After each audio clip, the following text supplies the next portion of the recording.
ఈరోజు పవిత్రమైనటువంటి అంటే విద్యాభారతికి విద్యా భారతి ఇవి రెండు కలగలిపితే ఇటు దేశభక్తి అటు అమ్మవారి రూపం ఇవి రెండు కలగలిపినటువంటి ఈ పవిత్రమైన రోజులో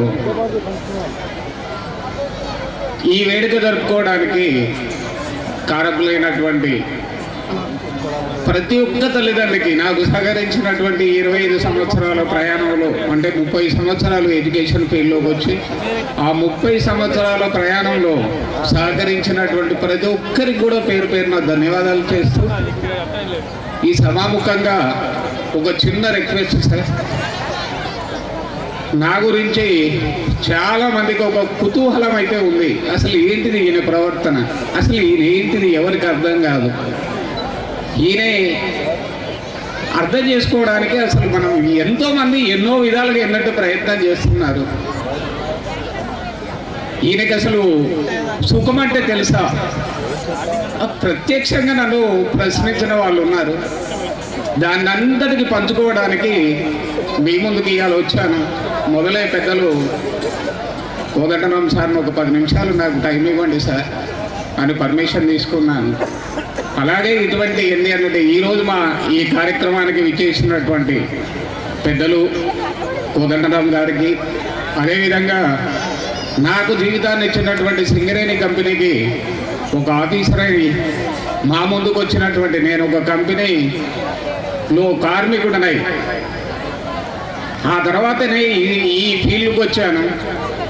ఆ కంపెనీకిలో ఒక ఉన్నతాధికారిగా వారు ఏంటంటే విధులు నిర్వహిస్తున్నటువంటి బెల్లంపల్లి డివిజనల్ జేఎం గారికి, అదేవిధంగా వేదికలు ఉన్నటువంటి పెద్దలందరికీ కూడా సారీ ఏంటంటే అందరికీ పేరు పేరున చెప్పడం కొద్దిగా నాకు ఇబ్బంది ఉంటుంది. అసలు ఇలాంటి పెద్ద డయాసిక్ మాట్లాడడం కూడా నేను మొదటిసారి, దాదాపు నాకు ఈ అలవాటు లేదు.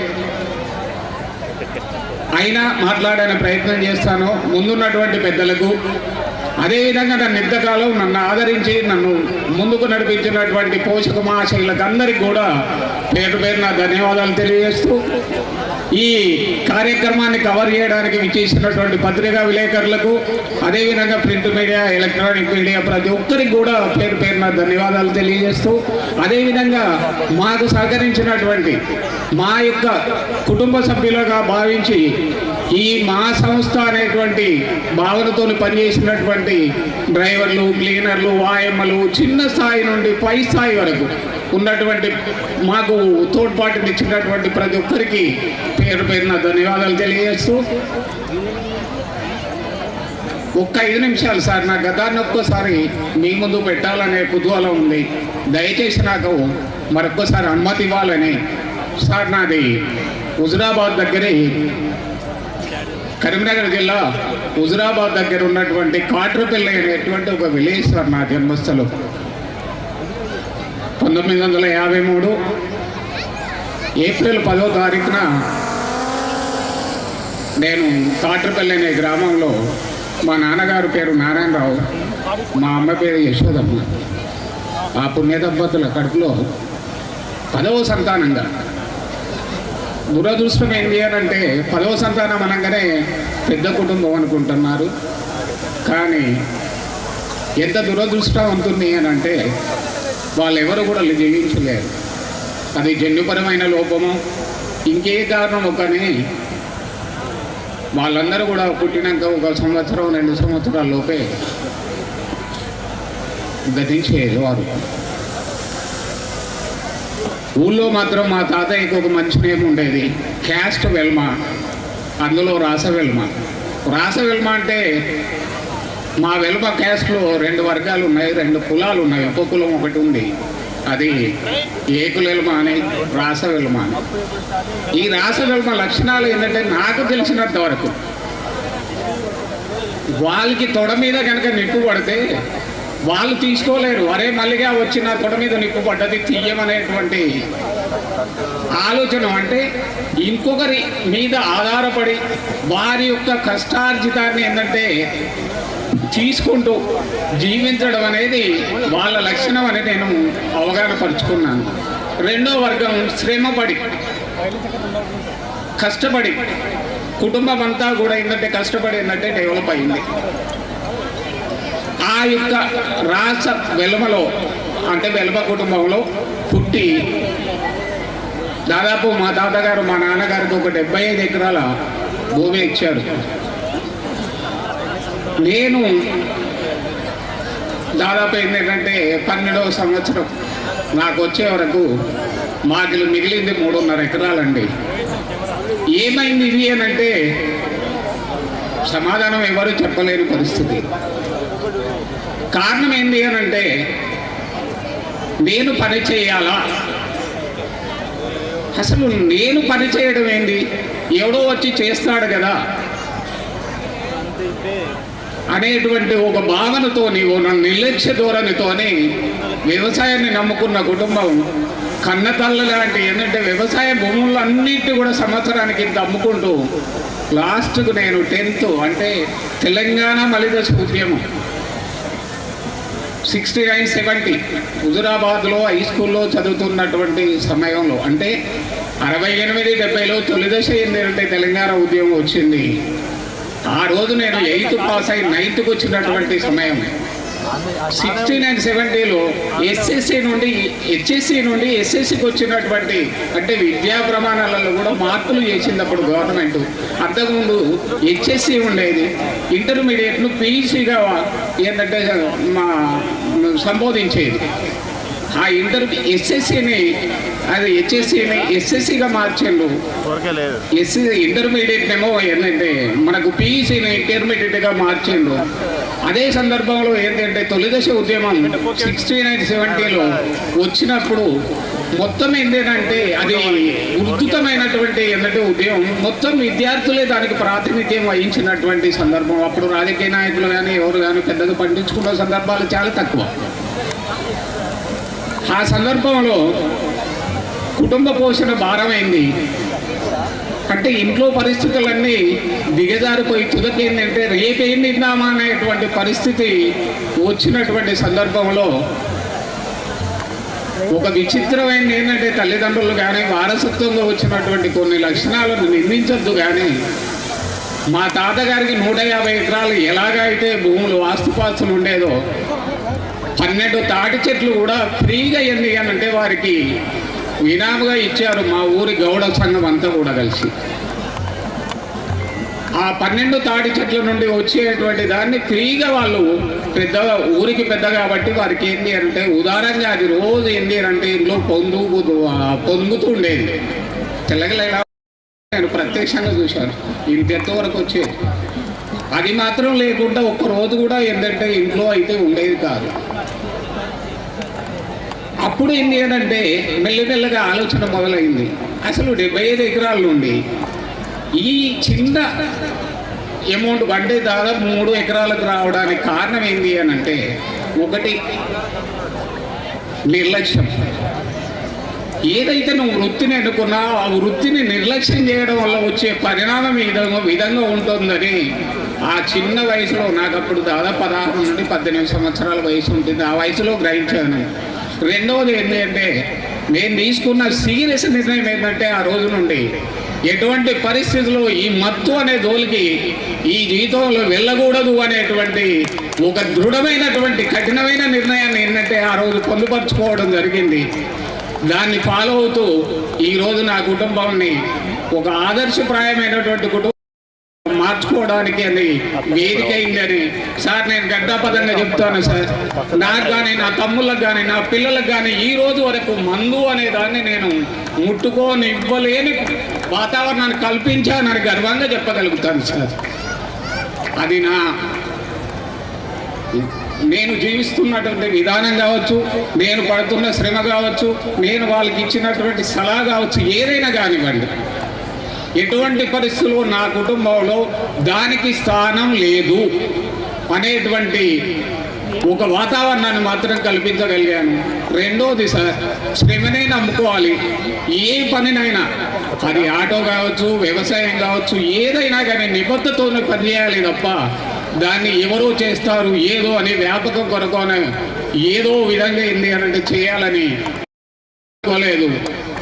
ఆ నిబద్ధతతో పనిచేయడం వల్లనే ఈ రోజు వరకు సార్ ఏంటి అంటే నా పిల్లవాడు కారులో తిరుగుతుంటే చాలామంది అంటారు మీరు టాలీలో ఏంటంటే బయటికి వెళ్ళిపోతున్నారు, ఎందుకు సార్ మీకు సుఖపడే యోగం లేదా అంటారు. నా జీవితంలో హోదా అనే దానికి స్థానం లేదు సార్. ఒక మనిషి జీవించడానికి కావలసింది ఏంటి అని అంటే నిబద్ధతతో పనిచేయాలి. ఏ వృత్తినైనా నమ్ముకోండి, దేనైనా నమ్ముకోండి, అది మనకు బతుకుదేరుని ఇస్తుంది, సొసైటీలో ఒక విధమైనటువంటి హోదానిస్తున్నది. కాబట్టి మనకు ఖచ్చితంగా దాంట్లో ఇన్వాల్వ్ అయిపోవాలి. నేను ఇది అనేటువంటి ఈగోతో వెళ్ళకూడదు అని చెప్పి నేను చిన్నప్పుడు నేర్చుకున్న నిర్ణయం సార్. అది నా పిల్లవానికి కూడా ఇప్పటి వరకు నేను చెప్పలేదు. నా జీవితం ఉన్నంత వరకు ఈరోజు ఫంక్షన్ హాల్లో ఉన్నా సార్, ఖాళీ దొరికినప్పుడు నేను బాత్రూములు కడగడానికి కూడా నేను ఏ విధమైనటువంటి సంకోచం ఉండదు సార్. ఎందుకంటే ఆ బాత్రూములు కడగడం అనేది నేను మొదలై దానికి నిర్ణయించుకున్నాను. ఈ వ్యవస్థ పెట్టినప్పుడు నేను దీనికి ఏ విధమైనటువంటి పని చేయాల్సి వచ్చినా దానికి నేను ముందుండాలి. ఈ పని ఇంకెవరో చేస్తారు అని చెప్పి నేను ఎప్పుడూ భావించకూడదు అనేటువంటి నిర్ణయం తీసుకున్న తర్వాతనే స్కూల్ పెట్టాను సార్. స్కూల్లో అటెండర్లు రాకపోతే రాత్రి 4 గంటలు వేసి మొత్తం సాఫ్ చేసుకునేది. ఒకవేళ పిల్లలకి ఏమైనా వాతావరణం అక్కడ ఇబ్బంది అవుతాయి రాత్రిపూట కడుక్కునేది. ఏంటి అని అంటే పిల్లలను ఏంటి అని అంటే ఏ పనికైనా ఒక స్కూల్ కావాలి. వాస్తవం చెప్పాలంటే ఇవాళ సార్ ఎవరు బాధపడద్దు, ఒక ఇంటర్మీడియట్ కానీ ఒక స్కూలు ఎవరైనా ఏర్పాటు చేస్తే ముందు ఆఫీసు రూమ్ మాత్రం బ్రహ్మాండంగా కలకల్లాడుతూ ఉంటుంది సార్. ఎవరెక్కడైనా అది ఒక అద్దాల మేడ లెక్క కనపడుతుంది. కానీ నాకు ఇప్పటి వరకు ఒక రూమ్ లేదు సార్, ఒక కుర్చీ లేదు. ఎందుకనంటే నాకంటూ ఒక హోదా లేదు. నేను ఏ ఇన్స్టిట్యూషన్ పెట్టినా ఏ పని చేసినా నాకంటూ హోదాలు, అన్ని హోదాలు నాయి. స్వీపర్ దగ్గర నుండి పైన ఉన్నటువంటి చైర్ మీద కూర్చుండి శాసనం చేసేటువంటి స్థానం వరకు నాదే. కాబట్టి నాకంటూ ఒక ప్రత్యేకమైన సీటు ఉండొద్దని ఆ రోజు నిర్ణయించుకున్నాను. దాన్ని కంటిన్యూ చేస్తున్నా సార్. 3 కాలేజీలు ఉన్నా, 4 ఫంక్షన్ హాల్లు ఉన్నా, 2 స్కూళ్ళు ఉన్నా, ఏనాడు నాకంటూ ఒక ఆఫీస్ రూమ్ కానీ నాకంటూ ఒక కుర్చీని ఏర్పరచుకోలేదని మీకు ఈ విధంగా గంటాపదంగా చెప్తున్నాను. కేవలం పని చేయాలి. ఒక సంస్థను పెట్టినప్పుడు దానికి నిబద్ధుడనై ఉండాలి. అక్కడ ఏ మాట అయితే తల్లిదండ్రులకి ఇచ్చి పిల్లలను తెచ్చుకున్నామో దాన్ని మనస్ఫూర్తిగా ఏంటి అనంటే పని చేయాలి, కష్టపడాలి, వాళ్ళని డెవలప్ చేయాలి అనేటువంటి ఒక భావనతోని ఏంటి అన్నట్టు ముందుకెళ్తున్నాం. తల్లిదండ్రులు ఆదరించారు, నమ్మారు. ఆ నమ్మకాన్ని నిలబెట్టుకుంటూ ఈ 25 నుండి 30 సంవత్సరాలు సార్ ఈ ప్రయాణాన్ని ఇలాగే కొనసాగిస్తున్నాను సార్. ఏంటి అనంటే దీనికి ఇక్కడ ఉన్న ప్రతి ఒక్క తల్లిదండ్రులకే కాదు, గొప్ప విషయం ఒకటి ఉంది సార్. మా తాండూరు పొలిటీషియన్స్ గురించి చెప్పాలంటే నాకు కొద్దిగా గర్వంగానే అనిపిస్తుంది. నేను స్కూల్ నడుపుతున్న తరుణంలో మా ఊళ్ళో పొలిటీషియన్స్ చాలామంది ఉన్నారు. నేను ఎవరి పేర్లు చెప్పాను, కానీ చాలా కఠినంగా ఉండేవాడిని సార్. పొలిటీషియన్ అయితే నాకేంది, నేను చేస్తున్న పని తప్పు అయితే కదా నన్ను వాళ్ళు ఏమైనా ఇబ్బంది పెట్టేది. ఏ పొలిటీషియన్ అయినా కానీ ఖచ్చితంగా ఫీజు కట్టాల్సిందే. ఆ నిర్ణయించుకున్న ఫీజును ఖచ్చితంగా ఒక 3 నెలలకు మించి డ్యూ ఉంటే పిల్లల్ని ఇంటికి పంపేది. ఎవరు కూడా ఈ 25 సంవత్సరాలలో సార్ అలా పంపినా కానీ నా మీద ఒక వ్యతిరేకత ఏర్పరచుకోను, నేను పిల్లలు కొడతాను ఏంటంటే, లేకపోతే ఇంకొక విధంగానో ఏ పిల్లవానికన్నా ఇబ్బంది కలిగితే ఒక్కరోజు వచ్చి ఏం సార్ ఇలా చేస్తున్నావు, అసలు నీదేంటిది పద్ధతి అని దౌర్జన్యంగా కానీ నా పిల్లల ముందు కానీ నా స్టాఫ్ ముందు కానీ ఏ చిన్న మాట అనకుండా ఇంతవరకు నన్ను ఈ స్థాయిలో నిలబెట్టినటువంటి మా పొలిటీషియన్స్ అంటారు అంటే మా తాండూరు మండలంలో ఉన్న పొలిటీషియన్స్ అందరినీ కూడా నేను చేయడం విస్తరిస్తున్నాను సార్. నాకు స్వేచ్ఛనిచ్చారు, నన్ను ఆర్టికల్గా పనిచేయడానికి నాకు సహకరించేందు. అందుకే మీకు ధన్యవాదాలు సార్. ఒక్కటే సార్, షార్ట్ టైం అయిన ఈ జీవితం ఎవరు ఏది తీసుకుపోరు అనేది ప్రతి ఒక్కరికి తెలుసు.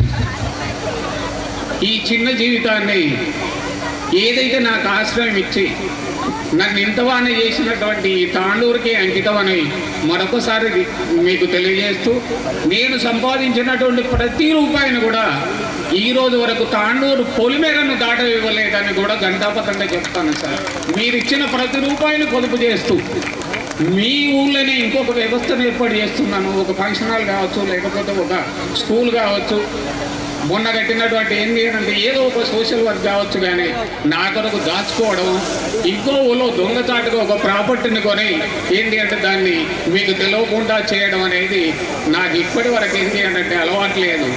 నేను న్యాయబద్ధమైనటువంటి సంపాదన చేస్తున్నాను, ఎవరికి దాచాల్సిన పని లేదు.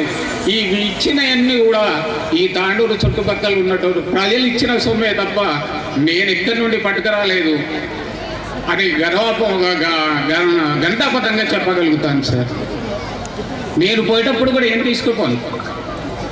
ఈ ఇన్ని రోజులు నాకు ఇచ్చినటువంటి షెల్టర్ ఇచ్చినటువంటి తాండూరుకు ఇంకా ముందు రోజులలో నేనేమైనా చేయగలిగితే ఆ చేయడానికి సార్ నేను తయారుగా ఉన్నాను.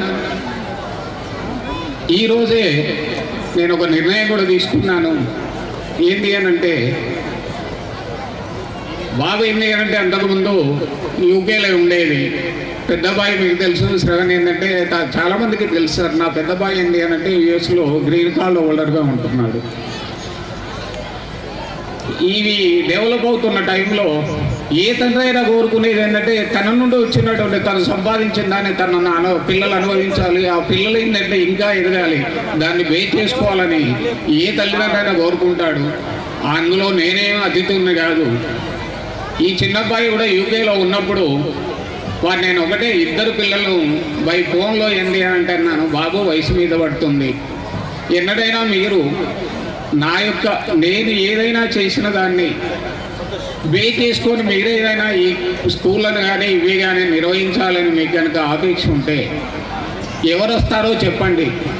లేకుంటే మీ నిర్ణయాన్ని నిర్మోమాటంగా చెప్పినట్టు అయితే నేను ప్రయత్నం ఏర్పాట్లను చేసుకుంటాను అన్నప్పుడు ఈ బాబు ఏంటి అని అంటే ఒక నెల రోజుల తర్వాత నాన్న నేను వస్తున్నాను అని అన్నాడు.